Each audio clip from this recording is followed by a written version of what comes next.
program. We're going to do a fair bit on animal health this week as we've got a vet coming in, as well as Gary Dixon from MPI. Now, one of the other confusing areas as far as farmers are concerned is polyurethane pipes and the definition of what sort of fitting do you going to have to put on what sort of pipe. We're going to be talking about that as well.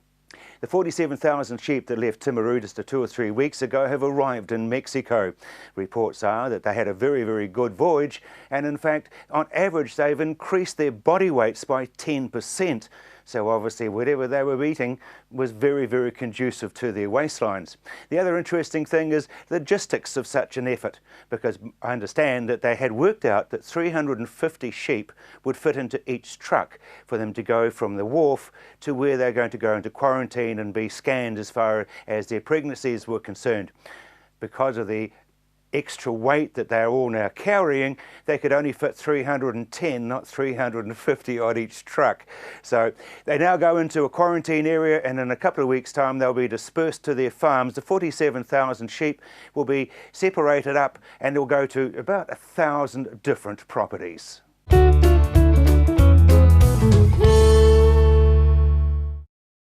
Kerry, new financial year for a lot of people, so what's involved? What should they be doing? Well, the biggest question we're getting is what are we going to do in terms of our accounting this year? You know, some farmers are doing it computerised, some are doing it manual, so they're all going to have a look at whether they want to carry on doing what they're doing or actually changing their options. How complicated is it to go from manual to computer? It's a big step for some of them. It'd be huge for me, I can tell you. A lot of them think they've got the skills and they don't, so there's a whole range of questions to work through. The first thing you've got to think about is why do you actually want to change? You know, what extra information are you looking for, or is the current option the best way of doing it? So you've got to sit down and think, well, what am I wanting to achieve? Am I just doing it because I want to make my GST easier? If so, there are some better options out there. Or you know, is it even just a case of do you have the reliable broadband, for example, to even do the computerised option? Because a lot of them now are up in the cloud, so it's not on your computer; it's way out in the internet somewhere. It's do. Yeah. So if you don't have the reliable broadband for a start, some options out there may not even work for you. Yeah, no, exactly. Because, I mean, you look at banking, and I fought like mad against doing computer-type banking. And now I'm in there about 4 or 5 times a day checking things or paying something. Or yeah, and we find most farmers are the same. We've got 2, I think, out of our lot that write out checks only doing 3 or 4 a month, if that. So accounting is going on in the computerised way, and it's great for everybody because, you know, especially us, if you've got a farm way out in the middle of nowhere, and they have an issue, we can jump on our machine, have a look at theirs at the same time without having to spend all the time travelling. Oh, right. So they don't have to wait for us to get there. We can do it almost straight away while on the phone. And you don't have to give them a cup of coffee. Well, we don't mind that, but it's the delay for them. So, you know, if they ring out and they say, you know, it's a day or so before we can get out, and it's right on GST due date, then that's a bit of a problem. Whereas if we've got it on our machine with them, we can deal with it straight away. The other thing that would worry me, Kerry, is that you guys understand what percentages can come off what accounts that have been paid, whereas a farmer can't be expected to. Yes, and most times out of many they just put through 100%, and it's not always the case, so we can actually give them a bit of a guide while we're there and even check their data. You know, it's not uncommon for someone to say, oh, I'm not quite sure what that is, I'll chuck it in suspense. And then they forget about the GST on it, and then we get to the end of the year and go, well, what is that? And they've got no idea. So we can actually work with them during the year if they're computerised as well. I want to give you just a wee plug here because your Tritech is foolproof. Yes, yeah, it's been around a long time and we've got a number on it. And so people can go onto your DAA website, I guess? Yeah, you go to our website and you'll find out more details about it. It's one of the many options that we offer in addition to the computerised software, etc. And that can go anywhere in the country, can't it? Yep, we've got them from Kerry down to Invercargill, so that was your chance of a commercial, but I know that it works very, very well. Yeah, it does, yeah. And it takes a lot of pressure off a lot of people because they can't know. Yeah, exactly, and it gives us a chance to work with them, and that's what accountants want. We all want to be in there working with our farmers and making sure they're staying on track, and you know, these sort of options allow us to do it. Yeah, exactly, because by the time they find it themselves, it can often be too late. Yes, yeah. 9 times out of 10, if you're manual, you've missed the opportunity to do certain things by the time we get the information in. So it's better to be ahead and trying to work with them and fix those mistakes, or even get better advantages out of what they're spending for them. other important thing, I guess, is that invariably the man or the partner who's getting their gumboots wet and dirty isn't the one who's doing the paperwork. Yes, most times you'll find that that person should be out on the farm just concentrating on that. They're either not interested or they just simply don't have the skills. Yeah. And the skills is the biggest thing. As accountants, we can train them, but you still have got a bit of common sense and know-how as well. Yeah, well, it's just until you learn, you're dead. Exactly. British IRD versus New Zealand IRD. Yes, well, we often hear, IRD New Zealand's a tough organisation, they're horrible to deal with and that. The British one is actually worse. We've had reports out this week that their call centre, there was over 10 million phone calls that went straight to an answer machine. There was 7 million phone calls that they didn't answer. People gave up waiting because the call times were too long. So their government has now put £45 million into fixing their call centre chaos. Really? And so in New Zealand you ring up and 9 times out of 10 you sort of get some within 4 to 5 minutes. If you can't, you can actually schedule your own call back. So you can say, I want you to ring back at say 2:30 in the afternoon, and they'll actually call back at that time for you. So our IRD is actually pretty good. We're leading the world in the case. Yeah, we're well advanced on a lot of them. But yeah, just to think that in Britain they've got all this chaos, and you think they'd be well ahead of it, but 10 million phone calls that just went to an answer machine and never got dealt with. Yeah, that's pretty serious, isn't it? Yeah. And in New Zealand sometimes the phone calls will drop or things like that, or it is hard to get through, especially if it's right on a due date for filing. But even so, you can still schedule that time for someone to ring you back, and somebody will ring. Tell you what really embarrasses me is if you're in a room full of people and you're making a phone call to someone like Telecom, and a machine asks you to explain what you want. Yes. Now IRD do have that if you're into their contact team, so their team that goes after the troublemakers.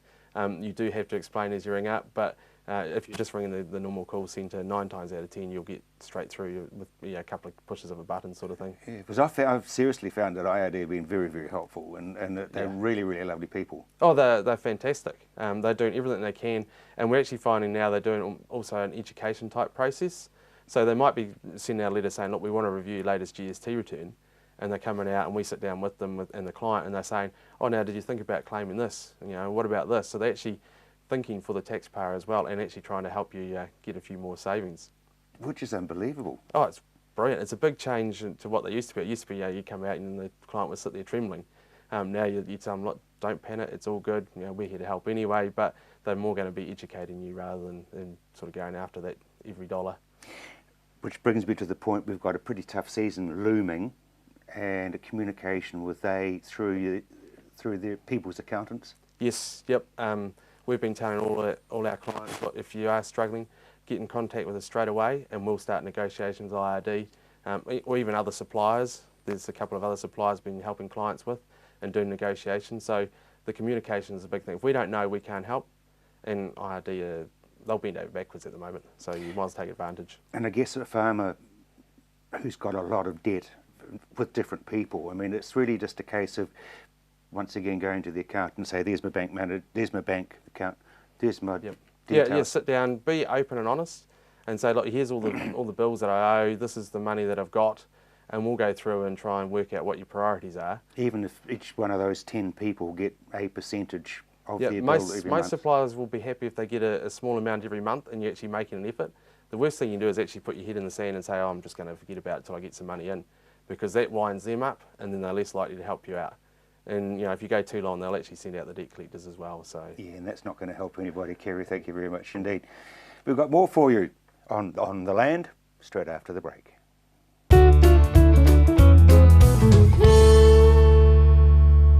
Be Active begins here in the cold, clean, unpolluted southern oceans of New Zealand. Be Active amino acid biostimulant, natural, 100% pure, manufactured from healthy deep-sea fish from sustainable New Zealand fisheries. New Zealand's Be Active amino acid biostimulant, the way the world is growing.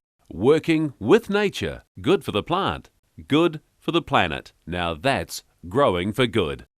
We'll get you thinking, think water. I think it's all working well, Jack. My thoughts exactly. We'll get you thinking, think water. This is exactly what you need. I think that'll do the trick. We'll get you thinking, think water. It's all looking good. Did you bring the sauce? I can't think of everything. We'll get you thinking, think water. For real ideas and real solutions, just think water. I've been reporting on farming matters on the radio and newspapers and on television for 40 or so years, but communication, like farming, has moved on. So we've come up with On the Land, online and through YouTube on any screen, anytime and anywhere. Just push play and see and hear what's happening today in our rural community. You'll learn and be informed about the latest and best information farming matters. On the Land, bringing farming information into the 21st century. So join us on our website, ontheland.co.nz. You know that saying, content is king?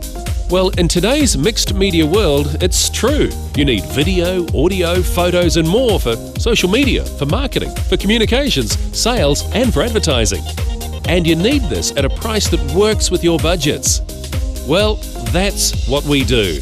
At Tandem, we partner with you to create the content that you can use to shout to the world or video link to a few. Connect with us and we'll help you connect to the world.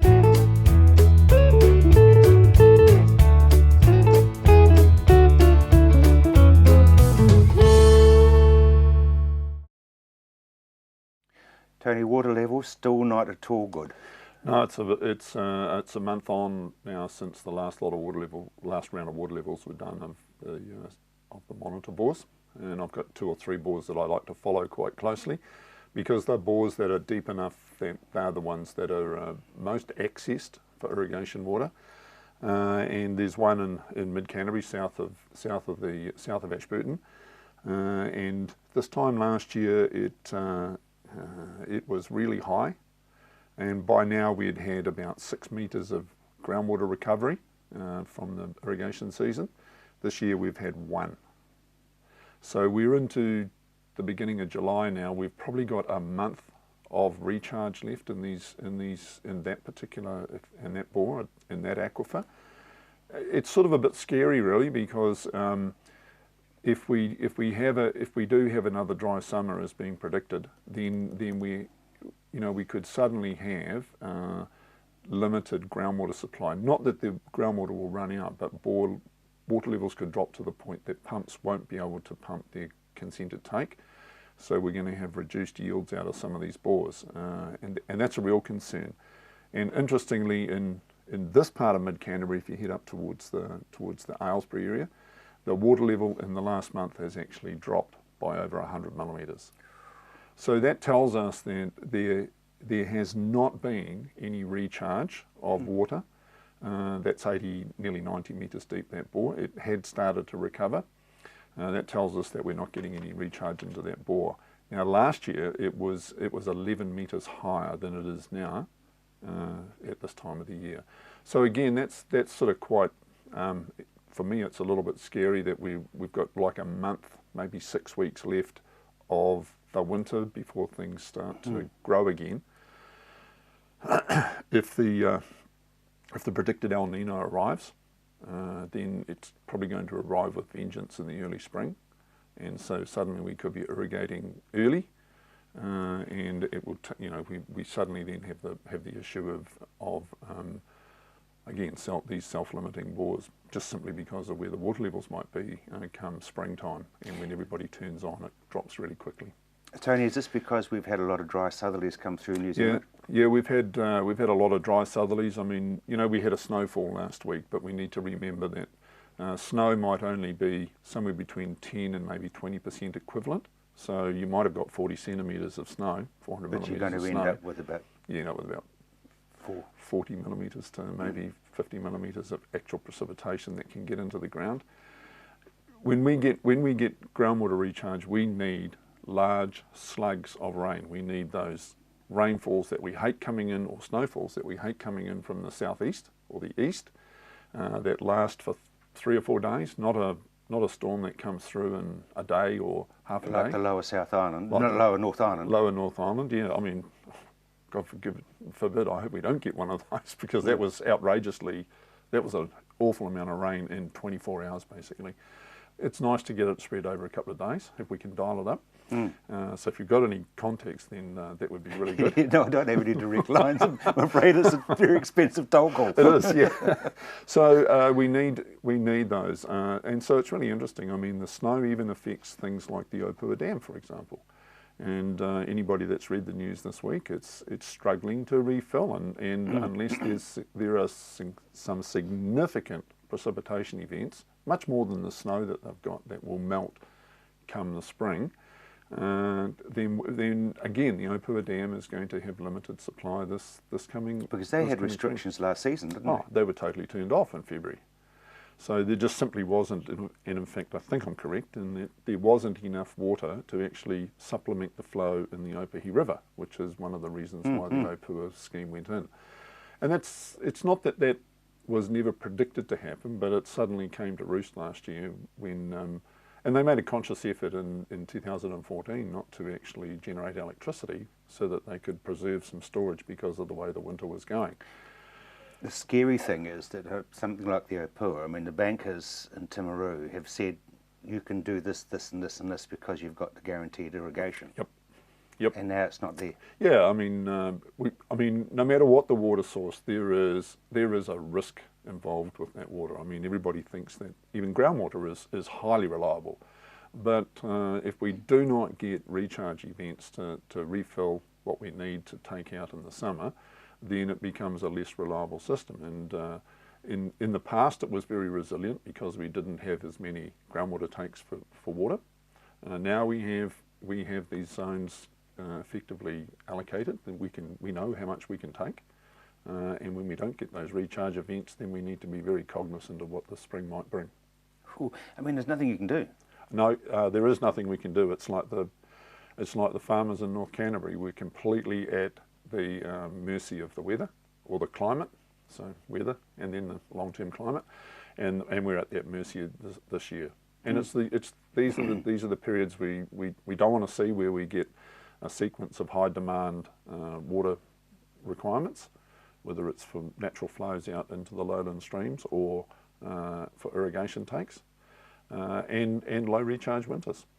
Central Plains system, I see there's whopping great big pipes being put into the ground. Yep, I mean that is in a way a saving grace, I guess. One of the saving graces in that a lot of the upper plains areas, and especially that area Dunsandel to the Rakaia River and north and west, sorry, a lot of those bores are going to get tipped over into surface water, and a lot of those farmers will also buy storage in Lake Coleridge to ensure that their surface water is more reliable. So suddenly those really deep groundwater bores will be not surrendered, but they'll be retired, and so there won't be as great a take out of those, and that will help the groundwater system as a whole. So that is a pretty good thing. What's the latest on Ruataniwha? Because Manawatu's got one looming, you were saying. Yep, the Wairarapa has one looming. Yep. Ruataniwha, we're still waiting for the consent process to work its way through. I thought when we last did an interview that we were close to getting a decision about the one condition in the consent that is the killer. It's the nitrate levels in the Tukituki River. I thought we were really close to that pretty close to that. Still nothing has come out, so yep, it's a wait and see. And once that happens, then and it's a viable consent, it's a workable condition, then we'll see that scheme get moving and start turning some soil. Because once again, this is where the world has to go, isn't it? Yeah, we have used up all the easily available water in New Zealand. So we've used up all the run of the river water. In fact, in some cases we've over allocated the run of the river water. We've reached the limit of what we can reliably take out of the groundwater systems. Your option then is to find places where you can store water. That's another whole conversation. And that's another whole conversation, and it's very expensive. Tony, thank you very much indeed. Well, that's some of the confusion on farm, is when you're having a look at your black pipes that are underground, either going to an irrigation system or in fact going to troughs, and working out what sort of connectors you should be using. In just a moment, RX Plastics will be unravelling some of that mystery.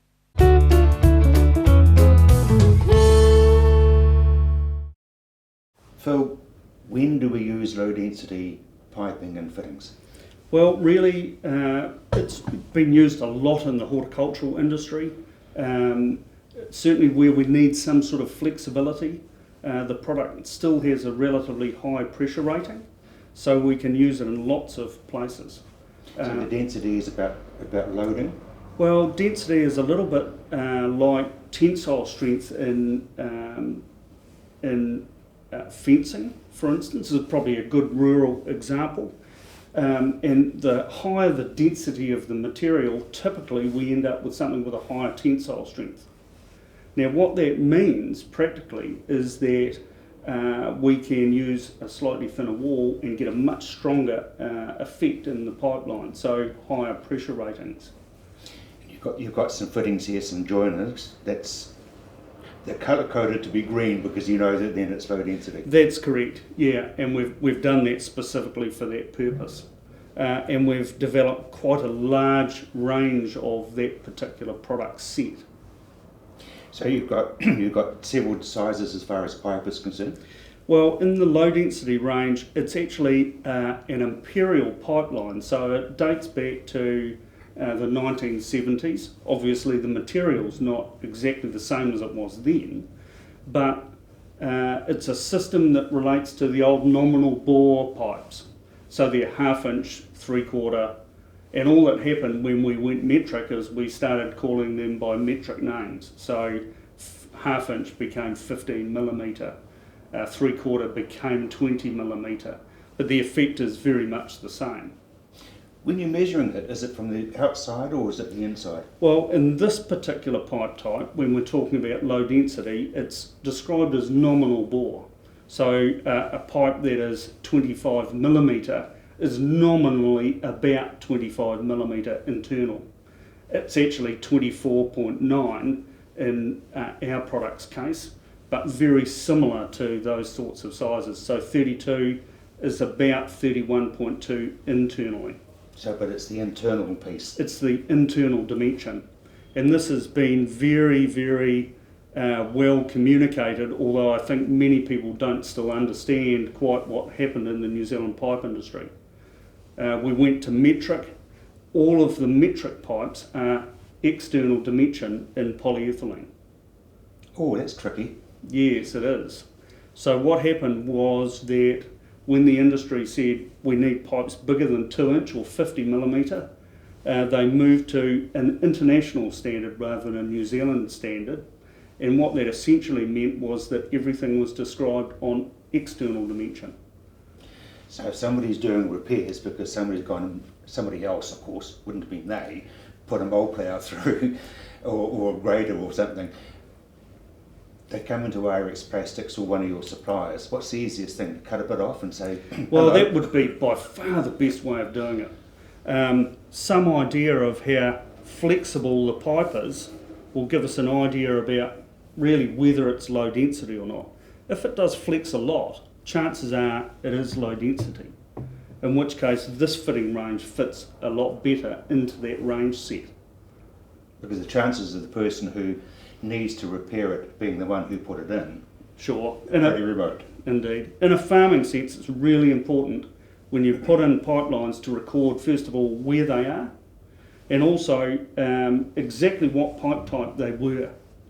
Even keeping the label off the pipe coil associated with your records is another valuable way of doing it. Put it in the pump shed. Put it in the pump shed, put it in with where all the drawings are kept for the property, those sorts of things. So green is low density, we use low density for horticulture? Horticulture, also in lots of trough systems in sheep and beef are still in low density. It's an easy product to use in the field even when the temperatures are relatively low, and there's a big range of fittings available for that particular pipe type. So when we have a look at the brochure, you can see we actually have a very comprehensive range of fitting choices, elbows, T's, bends, all of those things. And then this particular product, when we have a look at it, we have what is called a running thread, so the nut actually threads its way forward, and whilst it's doing that, the nut is actually threading over the pipe. So when we insert it, the fitting is screwed fully back to the start. We take the pipe, insert that into the product, push it fully up until it stops, and then screw the nut back over the end of it. And that will actually run its way up the pipe, clamping it onto the fitting. It cuts its way in. It actually cuts its way on the external dimension, pushing it down onto the barb. So affecting a very, very strong seal.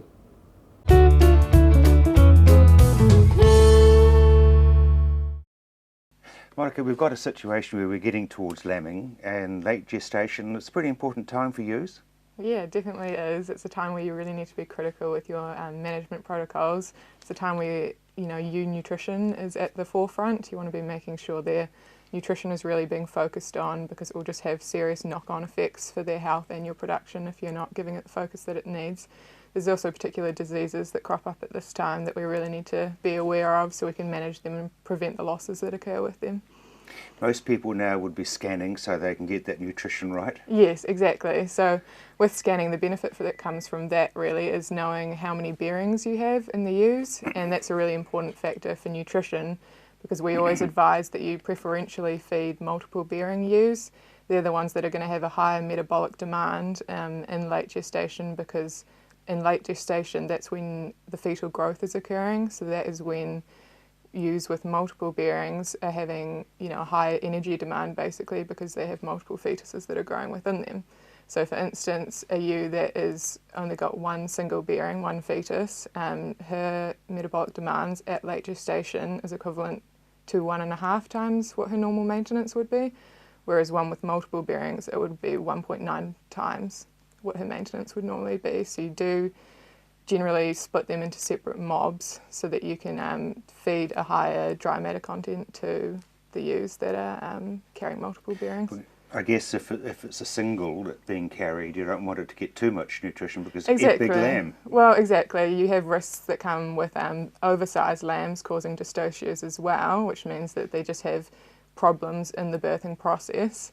So the optimum weight you want for birth weights is between 3.5 and 5.5 kgs. Below that, they have decreased survival rates, whereas above that, you're getting the birthing problems, basically. And also keeping in mind that feeding the singles a high energy diet is also just wasting your money. You could be putting it to better use in other ways, basically. We're getting quite technical, aren't we? Yeah, we are. The other thing, people seem to do easy care lambing now. In my day, you'd be waiting for the light to come out so you could see, and we spent the whole day in the paddock, but now it's almost a case you look over the fence and count your numbers. Yeah, exactly. You just, there's a real focus on decreasing the stress during this time. So in keeping that in mind, diseases that increase when there's stress include, pregnancy toxemia and hypercalcemia, which are really important problems in ewes in late gestation. So pregnancy toxemia is basically linked to a sudden deficit in energy or a long-term underfeeding in ewes.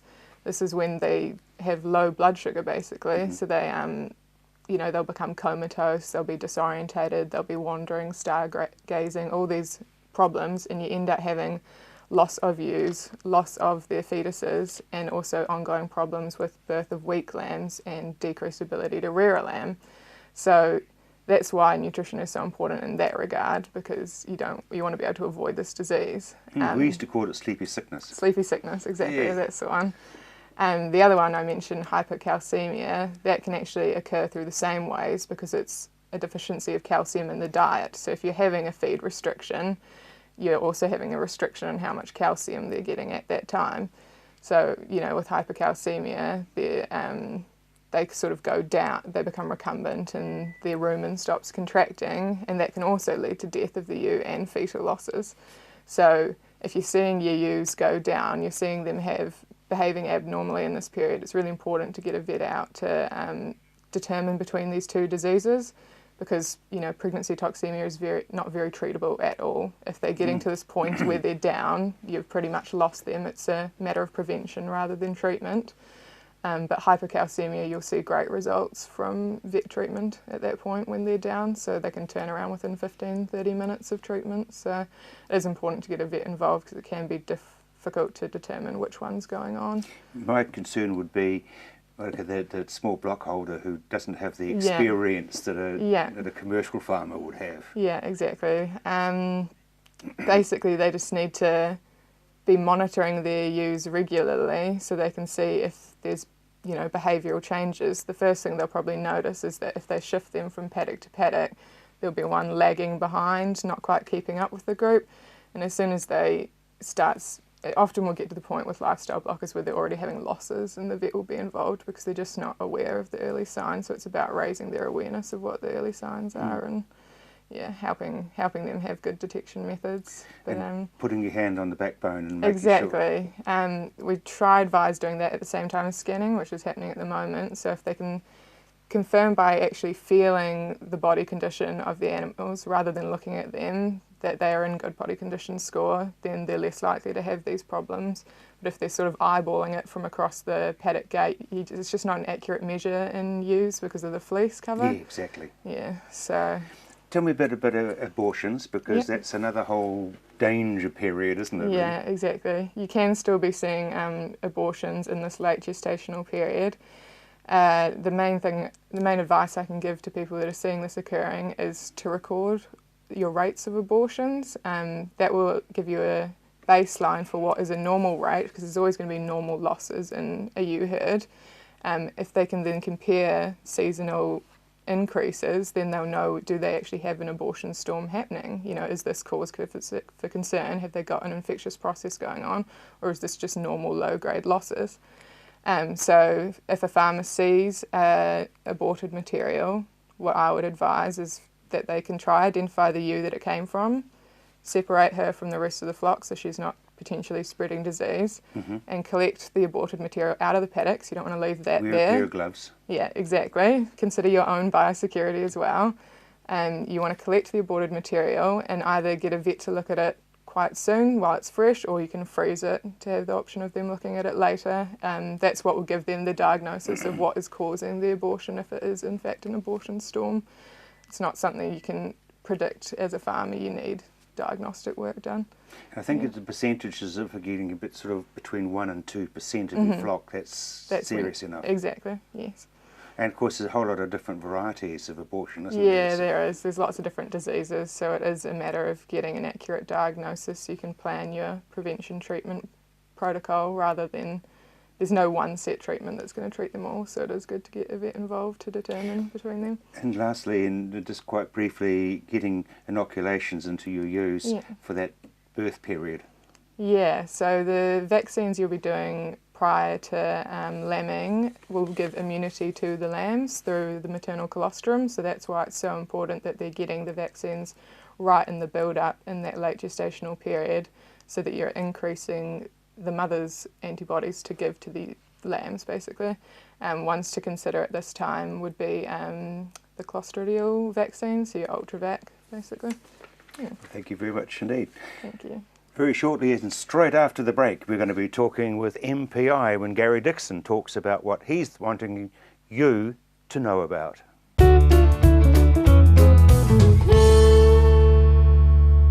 Be Active begins here, in the cold, clean, unpolluted southern oceans of New Zealand. Be Active amino acid biostimulant, natural, 100% pure, manufactured from healthy deep-sea fish from sustainable New Zealand fisheries. New Zealand's Be Active amino acid biostimulant, the way the world is growing. Working with nature, good for the plant, good for the planet. Now that's growing for good. We'll get you thinking, think water. I think it's all working well, Jack. My thoughts exactly. We'll get you thinking, think water. This is exactly what you need. I think that'll do the trick. We'll get you thinking, think water. It's all looking good. Did you bring the sauce? I can't think of everything. We'll get you thinking, think water. For real ideas and real solutions, just think water. I've been reporting on farming matters on the radio and newspapers and on television for 40 or so years, but communication, like farming, has moved on. So we've come up with On the Land, online and through YouTube on any screen, anytime and anywhere. Just push play and see and hear what's happening today in our rural community. You'll learn and be informed about the latest and best information farming matters. On the Land, bringing farming information into the 21st century. So join us on our website, ontheland.co.nz. You know that saying, content is king? Well, in today's mixed media world, it's true. You need video, audio, photos and more for social media, for marketing, for communications, sales and for advertising. And you need this at a price that works with your budgets. Well, that's what we do. At Tandem, we partner with you to create the content that you can use to shout to the world or video link to a few. Connect with us and we'll help you connect to the world.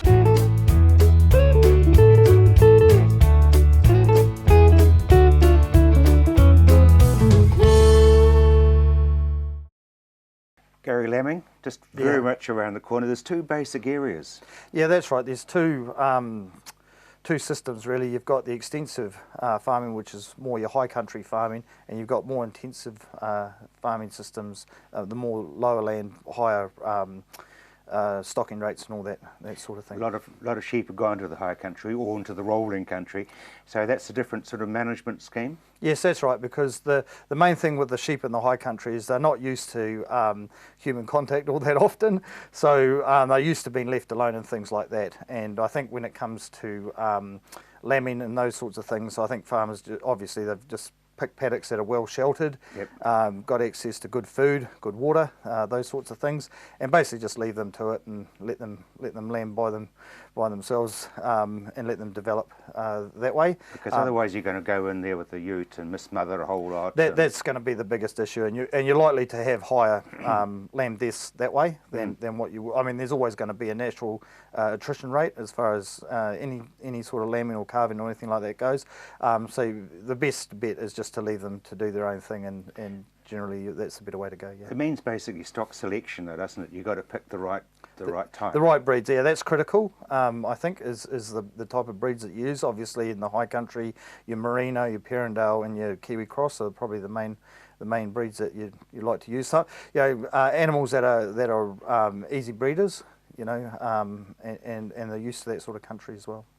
Coming down onto the flat, where you've got extensive, I mean, that's a different ball game. What's it altogether? That's right. The more intensive one, again, you're dealing with your Romney type sheep and things like that are used to higher stocking numbers per paddock and things like that. Obviously, it's a different ball game. Farmers want to closely monitor sheep in this regard. The regular checks and things like that for breech births and things like that, where the stock are used to being handled by shepherds and things like that, and so that if there's any issues, they can move in quite quickly and deal with them. And that's where pre-lamb shearing comes in rather than the high country? Yeah, I think pre-lamb shearing is relatively important, particularly these days. It's a difficult call for the sheep industry. Obviously, with low wool prices and things like that, it's the dollar's coming right down at the moment, Gary. So it's a big call for those guys when, if not to do it. I think, with pre-lamb shearing, you want to look at the higher combs, the winter combs. That's right, and so that you're not taking too much wool off the sheep, and but you don't want to be leaving them at the other end of the scale. You don't want to be leaving them with heavy fleeces and so that they become cast while they're lambing as well, because that's going to be a bigger problem. Once again, shelter, because the sheep farmers are very good with shelter. That's right, and I think those are the three key things. Is from the animal welfare perspective, is that good shelter, good access to food, and good access to water, and also that they can be monitored as well. And we come back to scanning because nutrition is vital. Yeah, I think that's the driver, I think, as to how farmers are going to go through the winter is with scanning, which obviously that would have been taken well care of by now, but with multiple births and single births, that's going to dictate how you feed you use. Obviously with multiple with twin lambing ewes, they're obviously going to get a priority feeding type system, whereas the single lambing ewes don't quite need as much feed to maintain their condition, things like that. And I guess the same sort of rules go as far as calving is concerned, because you do a lot of high country stuff for that, isn't there? Yeah, I think cattle are slightly different. I mean, in a way they're similar, but in a way they're different because cattle on low country, you do have the ability to, especially with calving, to get in and assist them. The advice that I would certainly be giving is don't try and assist a cow if you're not experienced. Make sure you've got experienced people that know what they're doing, and certainly you don't want to be using a vehicle or that moves, a moving vehicle to extract a calf from a cow. That's a no-no. And that's because it's brute force and ignorance. That's right. I mean, it's a natural thing for the cow to calve. If you force it, you're going to cause all sorts of problems. You're going to cause damage to the calf, and you're also going to cause damage to the cow with paralysis and things like that. So it's going to add a lot of unnecessary distress to the animals. Because I was thinking beef, whereas you're probably talking dairying as much as well. That's right. Yeah. So because beef, it's almost a case of you hit the hills and survive. Well, and you're quite right with that. Again, with high cattle that are used to being in the high country, you're exactly right. They're used to being up there. They're not used to being handled. They'll look for sheltered areas naturally and things like that. And they're fit. And that's right. And again, the key to it is just selecting those breeds and try not to overfeed them in the autumn, so that when they calve, they're not calving large calves and things like that. It's just the natural progression. Yeah. There's a lot to it, isn't there? I mean, as you said, there's two extremes. There's the intensive, where you're moving amongst them 3 or 4 times a day, and then there's we'll just shut the gate behind them. Yeah, I think it's important to recognise that as well, because you don't, as I say, you can cause more if you're not used to the different systems, or then you can certainly cause yourself a lot more problems. Coming to animal welfare, tailing time, is there anything that we should be aware of? Oh, not really. I mean, it's all pretty common sense stuff with that. I mean, there's a push away from detailing animals, and things like that. So, but again, it's farmer's choice as far as I'm concerned with that. There are rules and regulations around it, and I suggest that just read the codes of welfare if you're in any doubt. Excellent. And there are where do we get a code of welfare? Okay, well, the codes of welfare you can through the website. Look online in the MPI website, and they'll point you in the right direction as to how to obtain a code. Also through Dairy NZ. Dairy NZ supply the codes, so yeah, they're fairly easily obtainable these days. Most people can get them. I just want to suggest that you guys aren't policemen. You're actually there to help and you're there to advise. I think that's the thing for us is that sometimes there's a bit of a misconception out there that we're there to wield the heavy stick. In the first instance, no. If there's a problem on a farm, we're there to assist in the first instance. And primarily, we want to see guys. If they've got issues, we'd rather mitigate them and see them do well, put them on the right track further down the line. But obviously, having said that, there are going to be guys at the other extreme that are just out and out abusing animals, and of course they need to be dealt with from the compliance side of it. But it's a very small percentage. Very small percentage, yeah. I think you'll find that probably, I would say, about 1% of our cases that will result in a good on you. So you're the power in the corner, Gary. Thank you very much indeed. You're welcome. The interesting thing is, if you have a look at the chart, it's body score 3 that you're aiming at.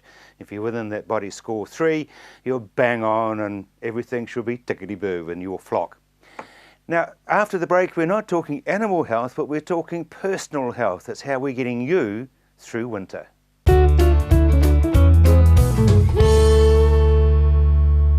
Be Active begins here in the cold, clean, unpolluted southern oceans of New Zealand. Be Active amino acid biostimulant, natural, 100% pure, manufactured from healthy deep-sea fish from sustainable New Zealand fisheries. New Zealand's Be Active amino acid biostimulant, the way the world is growing. Working with nature, good for the plant, good for the planet. Now that's growing for good. We'll get you thinking, think water. I think it's all working well, Jack. My thoughts exactly. will get you thinking. Think water. This is exactly what you need. I think that'll do the trick. Will get you thinking. Think water. It's all looking good. Did you bring the sauce? I can't think of everything. Think water. For real ideas and real solutions, just think water. I've been reporting on farming matters on the radio and newspapers and on television for 40 or so years, but communication, like farming, has moved on. So we've come up with On the Land, online and through YouTube on any screen, anytime and anywhere. Just push play and see and hear what's happening today in our rural community. You'll learn and be informed about the latest and best information farming matters. On the Land, bringing farming information into the 21st century. So join us on our website, ontheland.co.nz. You know that saying, content is king? Well, in today's mixed media world, it's true. You need video, audio, photos and more for social media, for marketing, for communications, sales and for advertising. And you need this at a price that works with your budgets. Well, that's what we do. At Tandem, we partner with you to create the content that you can use to shout to the world or video link to a few. Connect with us and we'll help you connect to the world.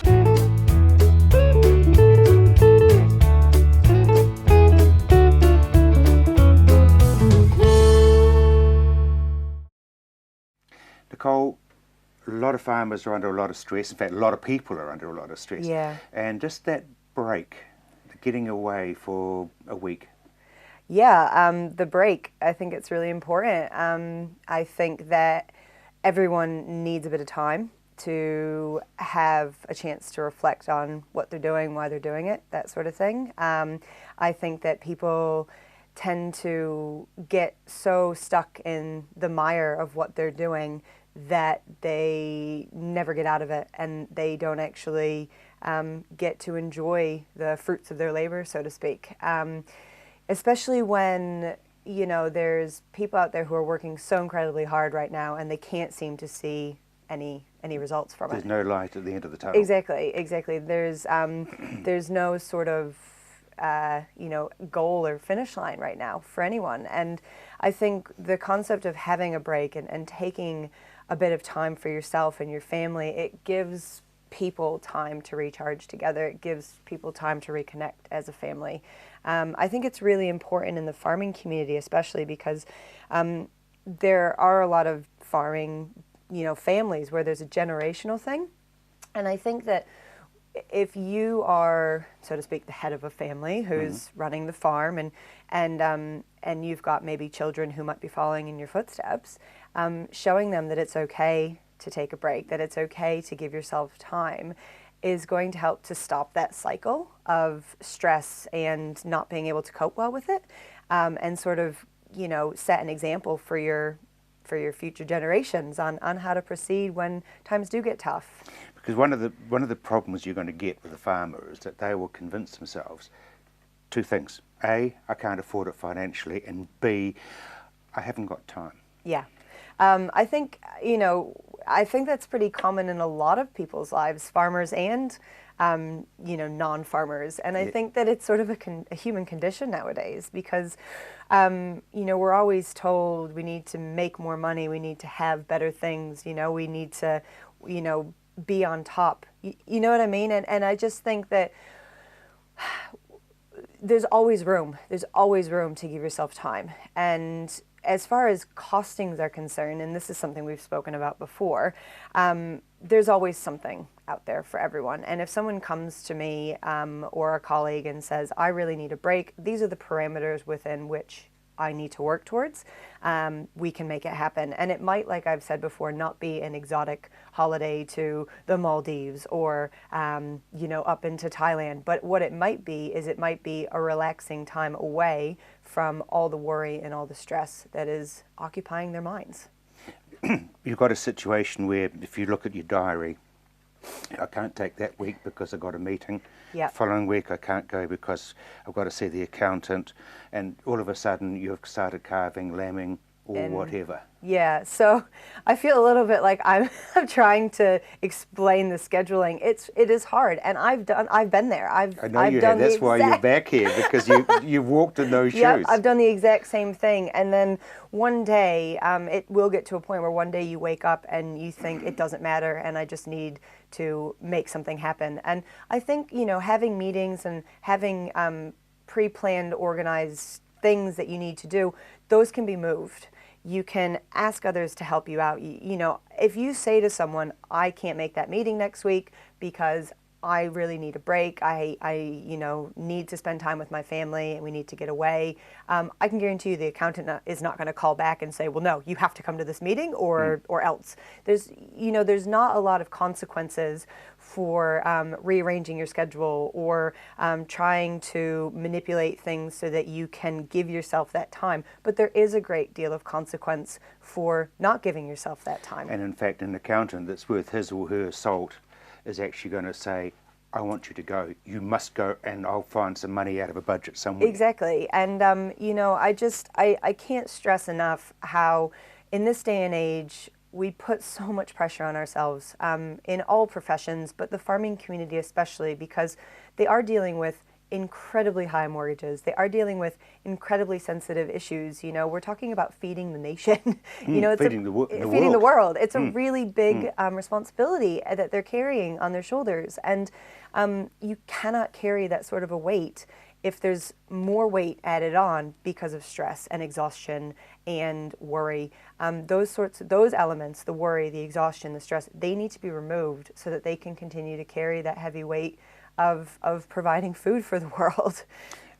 If a farmer is bold enough to go to his or her GP, the GP is likely to say, you're out of here. I would totally agree, and I cannot stress enough how important it is to talk to someone, if it is your GP, if it is a friend. I think too often in this world, especially in the farming community, the concept of stress and mental health, if it's not something extreme, if it's not someone's been injured and is trying to cope with coming back from an injury, or someone has suffered a really tragic loss or something, you know, the mental health issues are marginalized, and it makes people sort of, they feel that they can't talk about it because it's not bad enough, or, oh, Joe down the road is going through the exact same thing that I'm going through, you know, how dare I think that I deserve help. But everyone deals with things differently. You don't know the next door neighbor's circumstances. You have no idea what they're going through in relationship to how you're dealing with something. And I think it's so important that everyone just takes how they feel, respects how they feel, and reaches out to the correct people in order to ensure that they do get the assistance that they so badly may need. One of the nice things about a break is looking forward to it. Completely, and I think that that's something a lot of people tend to forget when you're booking a holiday. Yes, part of it is planning ahead and going, this is what we're going to do. We're going to fly on this flight, get to the airport, head to our hotel. That's how the holiday is going to go. But the question I ask everyone I speak to, all of my clients, without a doubt, is, are you excited? And if you ask any of my clients, they will say, I say that more than once during a consultation, to the point where they go, we're excited, but I think you're a bit more excited than we are, Nicole. And it's because... But you're happy for them, exactly, of course. Exactly. But it's because when I'm going on a holiday, that is my light at the end of the tunnel. That's something that I'm looking forward to. And like I've said in the past, it gives you a reason to get up every day. You know, oh, it's so dark out, it's 4 a.m. or 3 a.m. or whatever ungodly hour those poor people have to get up. But why am I doing this? You know, am I just doing this to get up tomorrow and do the same thing again? Well, no, I'm doing this because in 3 months' time, we're going to Rarotonga, or in 3 months' time, we're going to Fiji, or in 2 months' time, we're going to head over to the Gold Coast with the family for a week. And it gives you a purpose. It gives you a reason for why you're doing everything that you're doing. Thank you very much indeed, and I hope we've saved a whole lot of people a whole lot of heartache by convincing them to go and have a holiday. And I do too. And like I've said, you know, it's not about the money, it's about the actual experience. And we don't want to sell people things that they can't afford. Exactly. You know, so. Thank you very much. But thank you, Rob. I'm Rob Cope-Williams. You've either been watching or you've just missed On the Land, but I will be back at the same time next week. Until then, bye now.